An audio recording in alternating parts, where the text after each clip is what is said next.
أهلا وسهلا بيكم يا حبايبي في حلقة جديدة من أسرار كليو. الحلقة دي مختلفة شوية، مش علشان قررت أحكي كل تفاصيل حياتي ولا علشان أفتح كل الجروح القديمة وأحطها قدامكم، لكن علشان أقول كلمة بسيطة جدا: شكرا. في الفترة الأخيرة ناس كتير قوي انضمت للمكان ده، وكل مرة بشوف تعليق أو رسالة أو حد بيقولي إنه سمع حلقة من حلقاتي بحس بحاجة غريبة وحلوة في نفس الوقت. بفكر إزاي شخص ما يعرفنيش، عمره ما قعد معايا، عمره ما شرب معايا قهوة، يختار إنه يسمعني. في زمن كله سرعة وتشتيت وضوضاء، أغلى حاجة أي حد يقدر يديها لك هي وقته، وإنتوا اديتوني وقتكم، وده شيء أنا عمري ما هعتبره حاجة عادية. اللي بيفرحني مش الأرقام، مش المشاهدات، ولا عدد المشتركين. اللي بيفرحني بجد لما حد يكتب لي: أنا حسيت نفس الإحساس ده، أو أول مرة أحس إن حد فهمني. ساعتها بحس إن كل ده ليه معنى. علشان كده عايزة أقولكم: احكولي، شاركوني أفكاركم، احكولي قصصكم، لأن أسرار كليو عمرها ما كانت مجرد مكان أتكلم فيه أنا، هي مساحة بنتقابل فيها كلنا. أنا مش عندي كل الإجابات، بالعكس، أنا شخص قضى سنين طويلة جدا بيحاول يفهم حياته. يمكن علشان كده عمري ما اهتميت بس باللي الناس بتقوله، كنت دايما مهتمة باللي وراه، بالسبب، بالخوف، بالودع، بالحكاية اللي محدش بيقولها. ويمكن علشان كده في سؤال فضل ماشي معايا سنين طويلة: مين صاحب الحقيقة؟ وحقيقة مين هي اللي بنعيشها أصلا؟ أنا اتولدت في مصر وجيت النمسا وأنا عندي 8 سنين. زمان كنت بقول المعلومة دي كأنها مجرد جزء من السيرة الذاتية، دلوقتي عارفة إنها كانت أكبر بكتير من مجرد معلومة. كبرت بين لغتين، بين ثقافتين، بين عالمين مختلفين جدا، وأحيانا بين حقيقتين مختلفتين. وانت طفل مش بتسأل، بتتأقلم، بتتعلم، وبتفتكر إن كل حاجة حواليك طبيعية، لحد ما تكبر وتكتشف إن اللي كان طبيعي بالنسبة لك مش طبيعي عند ناس تانية. مع الوقت حسيت إني طول عمري بترجم مش بس لغة، كنت بترجم توقعات وأفكار وقيم. في ناحية كانت العيلة والولاء والانتماء، وفي ناحية تانية الحرية والاستقلال وحق الإنسان إنه يختار حياته بنفسه. طول ما العالمين ماشيين جنب بعض الموضوع بيكون سهل. المشكلة بتبدأ لما العالمين يدخلوا في صدام، لما اللي الناس مستنياه منك يبقى مختلف عن اللي قلبك بيقوله. في الوقت ده ما كنتش فاهمة ده كله بالشكل اللي بفهمه دلوقتي، كنت بس بحاول أكون البنت الكويسة وأعمل الصح. المشكلة إن كل واحد كان عنده تعريف مختلف لكلمة الصح. ناس كانت عايزة الطاعة، وناس كانت عايزة الاستقلال، وناس كانت عايزة الصراحة، بس بشرط إن الصراحة تعجبهم. ولو حسيتوا إن الصورة معقدة شوية فأهلا بيكم في عالمي، لأن يمكن من هنا بدأت حكايتي الحقيقية، مش من الأحداث اللي حصلت. يمكن علشان كده موضوع تقدير الذات بيلمسني جدا، لأنه في فرق رهيب بين إنه الإنسان يحس إنه كفاية، وإنه يقضي عمره كله بيحاول يثبت إنه كفاية. أنا طول عمري كنت بفهم الناس، يمكن أكتر من اللازم. كنت بلاقي تفسير لكل تصرف، ولكل أذى، ولكل خيبة، ولكل تجاوز، لحد ما اكتشفت إني بقيت بفهم كل الناس إلا نفسي. ودي كانت واحدة من أصعب الحاجات اللي اتعلمتها. السنين عدت وأنا شاطرة جدا في التنظيم والحل والتحمل وإدارة الأزمات. من برا كنت باين قوية، لكن الحقيقة إني كنت متعودة بس أشيل وأشيل وأشيل، لحد ما الحياة قالت كفاية، لأنه مفيش حد يقدر يشيل للأبد، حتى الناس اللي متعودة تشيل. ومن أهم الحاجات اللي تعلمتها إنه في فرق بين إنك تشتغل وتأدي وتقوم بواجبك، وبين إنك تعيش.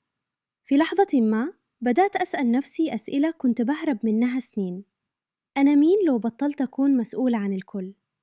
أنا مين لو بطلت أحاول أصلح كل حاجة؟ أنا مين لو حطيت نفسي في نفس المكان اللي بحط فيها الناس اللي بحبهم؟ ومن هنا تقريباً بدأت رحلة الرجوع لنفسي. واحدة من المحطات المهمة في الرحلة دي كانت تغيير اسمي. ناس كتير شافت الموضوع كأنه مجرد اسم، لكن بالنسبة لي كان أعمق من كده.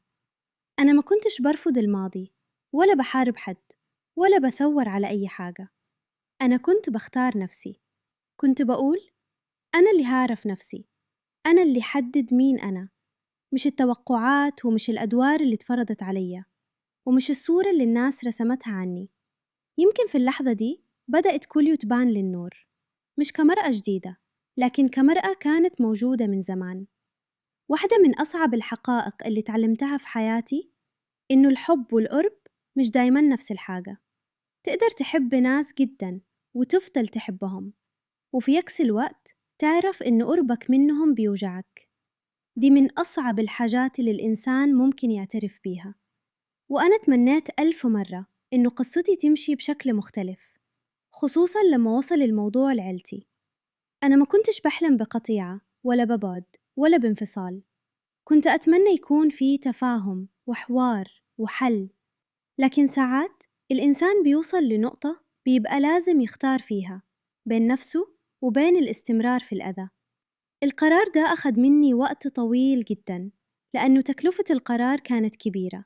كان في حب، وكان فيك وجع، وكان في فقد، لكن كان في كمان شيء تاني اسمه الحرية. مش الحرية ضد حد، لكن الحرية إني أبقى مع نفسي، إني أحط حدود وما اعتذرش عليها، إني أفهم إنه حماية نفسي مش أنانية، وإنه ساعات البعد بيبقى ضرورة مش عقاب. لما ببص على حياتي النهاردة بكتشف إنه القصة عمرها ما كانت عن الهجرة لوحدها، كناحة، ولا عن فقدان سارة، ولا عن تغيير اسمي، ولا حتى عن القطيعة مع أهلي. كلها أحداث مهمة، لكنها مش جوهر الحكاية. الحكاية كانت دايماً عن البحث عن الحقيقة، حقيقتي أنا، مش الحقيقة اللي الناس كانت عايزاني أصدقها، الحقيقة اللي فضلت أكتشفها خطوة خطوة. يمكن على ستيشن كده اتولد أسرار كوليو، مش علشان أعمل بودكاست. العالم أصلاً مليان بودكاستات. الموضوع عمره ما كان ميكروفون ولا يوتيوب ولا أرقام. الموضوع كان دايماً عن الحوارات اللي بتغيرنا، اللحظات اللي حد يقول فيها جملة واحدة فتفهم حاجة فضلت سنين مش قادر تفهمها. قاعدة على كنبة، مكالمة، رسالة، مشي في الشارع، لحظة صدق. اللحظات الصغيرة دي هي اللي بتغير حياة ناس كتير. علشان كده بحب الحوارات الصادقة، الحوارات اللي بنتكلم فيها عن الحب والخسارة والعار والخوف والعيلة والحقيقة، لأن الحاجات دي مش بتختفي لما نسكت عنها، هي بس بتبقى أهدى، لكنها بتفضل موجودة. ولو أنت جديد هنا فأهلا بيك. مش أوعدك إنك هتتفق معايا دايما، ومش أوعدك إن كل حلقة هتبقى سهلة. في حلقات هتوجع، وحلقات هتزعج، وحلقات هتخليني أنا نفسي أطلع من منطقة الراحة. لكن في حاجة واحدة أقدر أوعدك بيها، إني هفضل أحاول أكون صادقة مع نفسي ومعاكم، لأن ده أصل الحكاية كلها. وأخيراً، شكراً على وقتك وعلى ثقتك وعلى إنك سمحت لنفسك تسمع، ويمكن كمان ترجع تبص على قصتك أنت، لأن في الآخر الموضوع عمره ما كان عن قصتي لوحدي، الموضوع عن قصصنا كلنا. سعيدة إنك هنا. بوسة كبيرة، كيليو.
Da war die Version von mir, die meine Eltern kannten. Und da war die Version von mir außerhalb dieses Systems. Beide waren echt. Beide waren ich. Und trotzdem hatten sie erstaunlich wenig miteinander zu tun. Zu Hause gab es Regeln. Außerhalb gab es Realität. Und irgendwo dazwischen stand ich und versuchte herauszufinden, wie man beides miteinander vereinbart. Offiziell durfte ich vieles nicht. Inoffiziell habe ich trotzdem erstaunlich viel gemacht. Mein Lebensmotto als Jugendliche hätte vermutlich gelautet: Tu, was du nicht lassen kannst, aber lass dich nicht erwischen. Rückblickend keine besonders pädagogisch wertvolle Strategie, aber eine erstaunlich effektive. Vielleicht kennt ihr dieses Gefühl. Man verhält sich in unterschiedlichen Welten unterschiedlich. Man passt sich an. Man funktioniert. Und irgendwann merkt man gar nicht mehr, wie anstrengend das eigentlich ist. Genau dieses Funktionieren wurde zu etwas, worin ich ziemlich gut war. Ich konnte organisieren, Probleme lösen,